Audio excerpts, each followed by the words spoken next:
আসসালামু আলাইকুম এভরিওয়ান। আমি আপনাদের সবাইকে স্বাগত জানাচ্ছি একটি রেসিপি দেখার জন্য। রেসিপিটি হলো পুঁই শাক ভাজি। আজকে আমি তৈরি করব পুঁই শাক ভাজি। এই জন্য আধা কেজি পুঁই শাক নিয়েছি। এখানে কুচি কুচি করে এটা আমি পুঁই শাক এবং ডাঁটা কেটে নিয়েছি। তারপরে এখানে নিয়েছি আমি 3টা পেঁয়াজ কুচি, 2টা রসুন কুচি, 12টা মরিচ আর হাফ চামচ হলুদের গুঁড়ো, স্বাদ মতো লবণ। এখন আমি চলে যাব রান্নায়। একটা প্যান বসিয়ে দিয়েছি। এর মধ্যে এখন আমি পুঁই শাকগুলো ঢেলে দিব। এভাবে আমি পুরো পুঁই শাকগুলো ঢেলে দিয়ে কাঁচামরিচ দিয়ে দেব। এবার দিয়ে দেবো রসুন কুচি, এবার দিয়ে দেবো পেঁয়াজ কুচি। আমি পেঁয়াজ নিয়েছিলাম, এখানে অর্ধেকটা পেঁয়াজ আমি দিয়ে দিচ্ছি।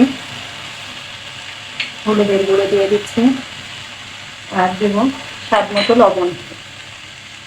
এখানে স্বাদ মতো লবণ দিয়ে দিব। আর আপনারা ঝাল যে যেমন খান সেটা কমিয়ে বাড়িয়ে নিতে পারেন। এখন আমি একটু নাড়াচাড়া দিব। এটাকে একটু নেড়ে ছেড়ে দিয়ে সামান্য একটু পানি দিয়ে একটু সেদ্ধ করে নেব। সামান্য পানি দিয়ে দিলাম। এটা সামান্য পানি দিয়ে আমি এবার একটু সেদ্ধ করে নিব। এখন আমার শাকটা সেদ্ধ করা হয়ে গিয়েছে। এখন আমি এটিকে নামিয়ে একটু প্যান বসিয়ে আমি এটাকে ভেজে নিব। আমি চুলায় আবার একটা ফ্রাই প্যান বসিয়ে দিয়েছি। এর মধ্যে আমি একটু পরিমাণ মতো তেল দিয়ে দিব। শাক ভাজিতে একটু তেল বেশি লাগে। এর মধ্যে তেল দিয়ে আমি মরিচগুলো, একটু শুকনো মরিচ নিয়েছি শাকে দেওয়ার জন্য, শুকনো মরিচগুলো আমি এখন ভেজে নিব।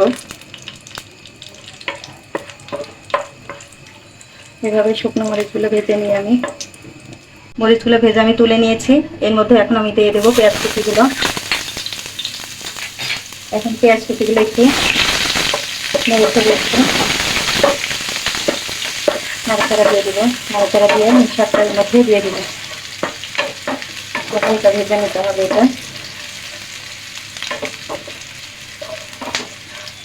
হালকা ভেজে নিয়ে আমি এখন এর মধ্যে শাকটা দিয়ে দিব। এভাবে করে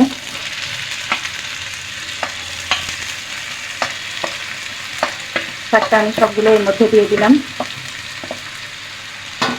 এখন দিয়ে আমি এটাকে একটু ভালো করে নাড়াচাড়া দিয়ে আবার একটু ভেজে নিব।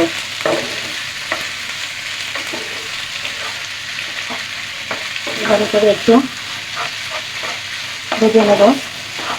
আর একটু ভেজে নিয়ে পরে আমি মরিচগুলো এর মধ্যে দিয়ে দেবো। শাকটা আর একটু ভাজতে হবে। এবারে 5 মিনিট আমি শাকটা ভেজে নিয়েছি তেল দিয়ে। শাক ভাজিটা আমার হয়ে গিয়েছে। এখন এর মধ্যে আমি একটু শুকনো মরিচ, একটু হাত দিয়ে শুকনো মরিচটা একটু গুঁড়ো করে নিয়েছি। এই শুকনো মরিচগুলো এখন এর মধ্যে দিয়ে দিব।